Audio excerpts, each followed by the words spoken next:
Morning, Gym Blogs, blog number 11. So today, following on from some questions, comments that came in, training regularity and duration. That's what we're going to cover today. So what is the ideal training regularity and duration of each session? So in effect, I think what they're trying to ask is, how long should you train for in each session? And then how much time should be between those sessions? How often, how many times per week, that sort of thing. I'm sure that's quite a common question that everyone sort of has in their mind. It's a good question. Ultimately, it depends completely on what you're doing. So if you are, I know the chap that was asking me is more into his weights, so he's talking about weight training and the likes, but if we try to cover all of it. So if you're doing cardio, as much as you want, as often as you can, in my mind, really, because you're not really causing the same sort of damage to your muscle tissue as you are when you're specifically hitting resistance training. So you'll find you'll physically be able to train it a lot more often, i.e. a couple of times, several times a day even. The only time I would have a little caveat against that is if you had not done any training ever, or for a long time, and then come straight back into it again, where, to be honest, any movement, any level of activity is going to bring you some DOMS, some delayed onset muscle soreness, some post-training pain. If that's the situation, then it really comes down to my usual advice when I'm giving it one-to-one is, you train when you don't hurt. If you're still hurting from your last session, relax, chill out. You don't benefit from your training sessions, you benefit from the rest after it. The old saying, you don't grow in the gym, you grow outside the gym, because the gym really is just the catalyst, or your exercise in general, or training, it's just a catalyst to growth. All you're doing with training is damaging your body. You're literally taking it to the points where it's damaged and promoting or causing repair and growth. That's what we want. We want to improve, we want to get better, and that happens from resting, sleeping well, eating well, and letting that body repair and recover. So let's say you did a session and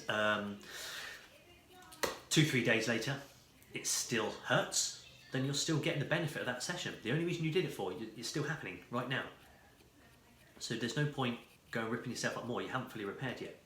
If you think about it like this, where this is where your strength or fitness level, whatever your ability is now, and you've decided it's not good enough, I want it to be up here, I want it to be somewhere higher. Well then, in doing your exercise, all you're really doing is bring it down. You're damaging your body. Physical ability is damaged because your muscle tissue is tired, suffering from muscle atrophy, it's smashed. So you're waiting for it over the days to slowly build up again, fix up all that muscle tissue, tendons, ligaments, whatever's the issue, and then come back to where it is. But you don't want it to be where it is. You did a training session because you weren't happy with it here. So you don't want it to be here, you want it to be up here. So think about it like that. It's like a bath filling with water, okay? It was here, it's drained down, you want it to fill up, you want to keep filling, you want it to be a little bit higher. Now, quite often I hear people say things that means they've just completely forgot that most important factor of why they did the training for. They say, yeah, but I'm alright, I'm almost feeling better again, I've got a tiny little ache, but I'm basically good to go again. Well, that's the most important part. Because that is when you're almost here. If it's only a little bit of pain left, you're almost fully repaired. But you don't want it here, you want it to be here that little bit more. So the last bit that's going to give you the actual benefit, you're robbing yourself. So coming out and train again. Train again. It's never improving. Train again. In fact, what will happen, this will start to come down because you're not pushing it. Train again. Train again. You're just getting worse, you're just beating yourself up. Fully repair yourself. Get the extra and then go again. If your body's still aching, leave it alone. That comes down to a mental issue. Your mental, I want to. I feel like I can't just sit around, I can't do nothing, I feel lazy. Well, that's your own issue, isn't it? That's in your head. That's got has no bearing on your benefit from your training. Leave it alone. If that's your life, and you cannot have that time, I'm thinking about my experience in the army. We used to do several sessions a day, very, very hard stuff, and the job was hard, the life was hard anyway. We didn't have this luxury of sitting around and doing nothing and saying, oh, I'd love to do that bit of exercise, Sarge, but I'm a little bit sore, a little bit tired at the moment. I'm going to have a little lie down, alright? This doesn't happen, does it? Get on with it, you do it. Now that's different, because if that's your life, that's what you're adapting your body towards. That's what you're conditioning your body towards. You're saying, well, this is what I'm doing. Get with the program. That brings me on nicely to explain what it is that we're actually doing in your training. What we're doing is we're forcing evolution. Our bodies are just very clever. Everything on this planet just simply evolves or has evolved to suit its surroundings. You think about any animal and the area it lives in and how well it suits it.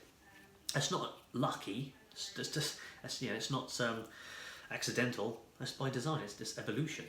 Now, that's effectively what we're doing. If you're saying, I don't like the way I am, I'm not fit enough to do this, or I'm not strong enough to do that, whether it be my daily job I'm doing, the lifestyle I've got, or just simply the sport I love to do, then you need to evolve your body. You need to change it. Think about what that is you're actually trying to do. If you want to be stronger, your body doesn't have the muscle tissue it requires to do that. You need to create it. It's not like you just go nip away and buy it. That needs to be created and grown on your body. It's an amazing, epic thing. It does. It's phenomenal. So the fact that it can do it in a relatively short period of time is amazing. Actually, don't overlook that. So how do we do that? You need to create, you need to force evolution in your body. That's why the regularity is so important, and to be constantly making sure you are striving towards your goal here and gaining the result you really want. Because at any point you're not asking your body to do something it can't do, or to phrase it a little bit clearer, at any point you're asking your body to simply do something it can already do, what's the need to evolve? There is no need, so it won't. What a lot of people end up doing, and they get caught in this cycle of work really hard and repair. Work really hard, repair. Your body can do a certain thing, it's damaged. It's a bit like this. It's like, say, if I lose a finger and it can grow back, because I'm amazing, why is there it's just going to grow back. That's how it looks, that's what it was. But you're like, oh, but I want another finger, I want an extra finger. Yeah, but you don't have an extra, that's it. You're damaged and your body repaired, back to where it's at.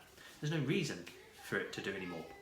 And that reason you need to create is progressive overload, it's failure, it's fatigue, and it's regular involvement in that sort of situation. Regular, what's my word I'm looking for? You need to routine. Boom, regular routine. So you're not just going to lift that thing that you can lift 10 times and try to do it 11 once, because that's just one thing it did that was hard. You can do it, and you can lift it until it fails, and the bodies can go, God damn, that was hard.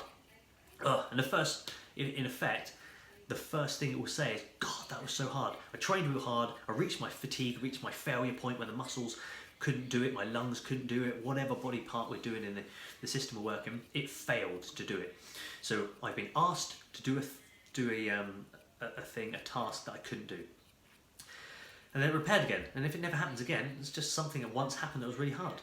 You don't ever do it again. It's not going to do it. It doesn't cut it, okay? You need to do it. And then when you're repaired, you do it again. And you go, Christ, this happened again. It was so hard. And again, I can't do it. And then again, oh my God, and again, and again. And eventually it starts to go, Christ, this thing keeps being asked of me. And I can't do it. And I keep getting damaged. I keep getting ruined. Do you know what I'm going to do? I'm not going to just repair. I'm going to try and repair a little bit stronger than I was before. So hopefully, when this task gets asked of me, it's within my newfound higher ability, and I don't damage, I don't break, and I can cope with this environment I keep getting put into.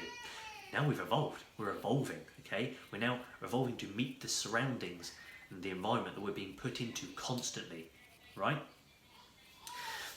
That is what you need to constantly keep pushing. So when we're looking at training regularity, you must train regular enough so that you are pushing and forcing evolution of your body, but with enough time between each one to actually fully repair.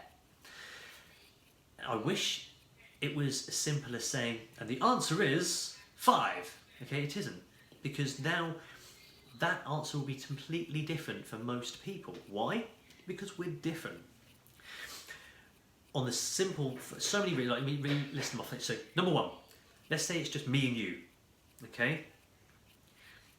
Do you eat the same as me? Do you eat the same stuff as me and the same regularity of me, the same quantities? Do you sleep the same amount as me for as long as me? Do you sleep as well as me? Do you spend as much time in deep sleep getting real nice releases of growth hormone and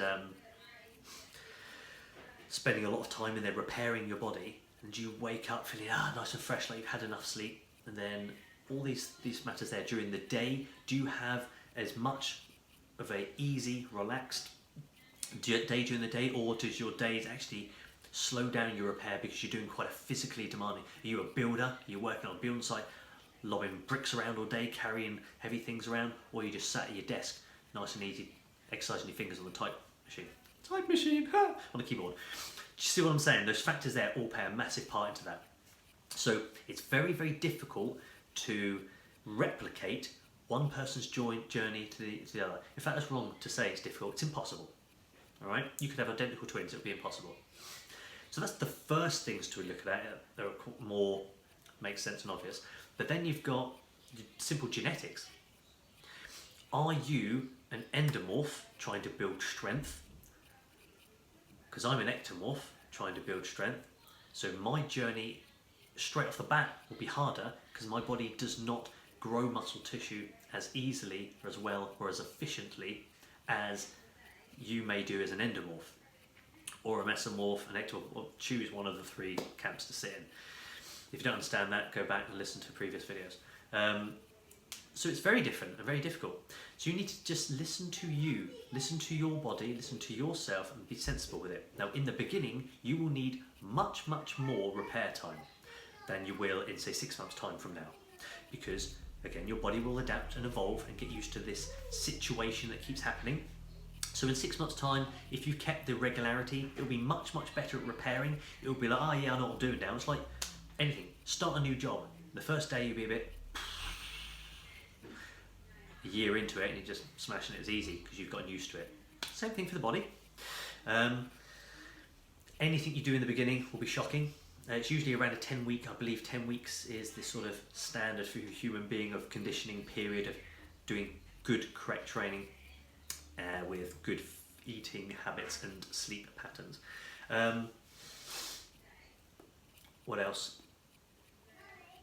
Now the duration of the session, this is a real big one, and it's something that I fight with a lot in the beginning of PT with some clients. And it's the fact of getting them to understand, you're not paying me for my time. I'm not interested in taking your money off you for an hour of my time. It's just one of those questions, isn't it? How much are you per hour? I'm not a prostitute, right? You probably won't spend an hour with me in the beginning because you won't be able to, right? I'm not interested in making you feel like you're getting value for money in terms of my time spent with me. I'm interested in you being 6 months down the journey, looking back at the amazing development and progress you've made with me and go, whoa, feeling super happy. That was time, effort and money well spent. And that's where I'm happy to take the money off you. You don't get those results because you spent an hour with me, okay? If you spend an hour with me, we're just going to sit down, chill out and chat. Or, or are we going to sit down for 15 minutes, not sit down, and smash through whatever it is we need to do to get your goals? The time's irrelevant. It's the task at hand that's important. And how long does that take? It takes as long as it takes. To be honest, if you speak to most of my more long-term clients, they'll tell you that I spend a lot more than an hour. Quite often, I'm getting reminded by people of the time and we need to wrap it up. I'm not in it for the money. A bit of a lie, isn't it? It's not the most important thing for me. I hate to end a session if I don't feel like I've achieved the goal in you yet. Yeah, I won't, because that's a waste of my time. It's a waste of your time, and I just stole your money, if that's the situation. So if we are doing cardio, fitness, because you want to be fitter, right, then we might be doing a slow, steady session, which I'll make last for about an hour, because I am interested in building up as much mitochondria in your muscle tissue as possible. The more we have in that in the muscle, then the fitter you'll be, really, because the more oxygen you'll be changing into energy. I will probably do one of those sessions a week with you, and that will be just a nice slow burn. So yeah, that will be pretty much an hour. I don't want to be more than an hour, because when we talk about nutrition side of things, you realise that an hour of constantly burning, it's a long time of using up energy. When does the energy go in again? I don't like to spend more than an hour. I'm not going to go into that why. There's a lot of science in that. I'll do that in another video. About an hour. If we're just doing more lactate training, so really gaining that bit that most people would think is fitness, the bit where you can just sprint down the road and at the end of it be okay and cope with it and not be puking up, that won't be an hour. No way. In fact, the fitter you are, the shorter that time will usually be. It's kind of like a up and down, bit of a bell curve, because in the beginning you simply will not probably last more than 5 or 10 minutes. Then as you get fitter, you'll start to last more, but then when you start to get really fit and I learn you and learn how to really get the best out of you, I'll learn how to smash you in minutes again, get the achieved goal a lot quicker. So I honestly would say in the beginning you're probably going to last 5 or 10 minutes, but you're still paying me, right? It's not per hour, it's per session. You're paying for that goal. So for me, for instance, I know for a good lactate threshold bit of training for me, I'll be done in a minute and a half, because I'll just jump on the rowing machine, thrash out 5 minutes, 500 metre sprint as hard as I can, and I'll be smashed. I'll be in loads of trouble. But that gains me an awful lot of fitness out of that small period of time there. Or we might go and do, say, a hill session where we'll find a nice, fairly steep gradient hill, something probably around 30 degrees, and I will just get you to sprint up it for, in the beginning, 20 seconds probably, and as you get fitter we'll push up towards 40, maybe even 60 seconds. I generally don't go above 40 seconds really, but we will do that in the beginning. Mark out your space, that track, how far you can go in that 20 seconds, turn around, that's our track now, we'll do that 12 times. Have that done about 40 minutes. Most people don't in the beginning. You won't manage it. Probably, I often get people around 6 just puking in the bush and giving up. And I don't like to flog a dead horse. Once I feel like I've achieved the goal, that's it, done. There's no point just doing it for the sake of it. So you might be done in about 10 minutes, and then say, right, good, go home. Now get the benefit. We've done this to cause forced evolution. Now over the next few days, you're going to evolve. You're going to come back from this session way fitter. And that's a fact, it's evident. It's a lovely thing with cardio, you really feel the progress from session to session. Maybe not during it, but certainly afterwards, how quickly you would feel back to normal again. Weights, I can screw you up within a couple of minutes. If you're there to fatigue a muscle tissue out, to get stronger, then again, it's just about getting that. I'll do lots of isometric holds, loads of eccentrics, that's the heavy stuff, slow movements, fast explosive movements, just hit both type 2s, type 1s, burn it out, and you'll physically not be able to continue very quickly. That the muscle tissue will stop working. If we're doing endurance stuff, that's a little different. We'll probably then last that for about 30 to 40 seconds, and I'll set something up, say this is what we're going to do, we're going to get through it, whether you like it or not. It takes you as long as it takes you, off we go. And if that means you need a 15-minute break in between it, fine, but get back on the horse because off we go, we haven't got a choice. So it depends what we're doing. So that side of things, it is very much listen to your body, think about your goal, where are you heading, what's your result, and do the right thing for that. Train to fatigue, train to failure, train to your goal, whatever the type of training you're doing, then rest it till it feels good and go again. In the beginning you might only do 1 session a week. Then it might turn to 2 and 3, and then you might be able to do, we could do 1 every day if we really wanted. Some people times we do. I'm going to do the next session on that, actually the next little, I will roll onto it now because it's already getting to 20 minutes. I'm going to roll on to the next video, which is answering another question on what sort of training split. Reference things like the bro split, the push-pulls, linking movement patterns and muscle groups together. What's the best way for results in terms of gaining and getting your result as fast as possible. So we'll roll on to this one. So yeah, I think I've answered that. I hope I've answered your question correctly there. Training regularity and duration. It's difficult, isn't it? But it comes down to you and your goal. What I would say is if you are still in the dark, then talk to me. I'm here and I'll specifically answer to you and your life, your body, your goal. Alrighty. Thank you guys. That's been a pleasure. Bye bye.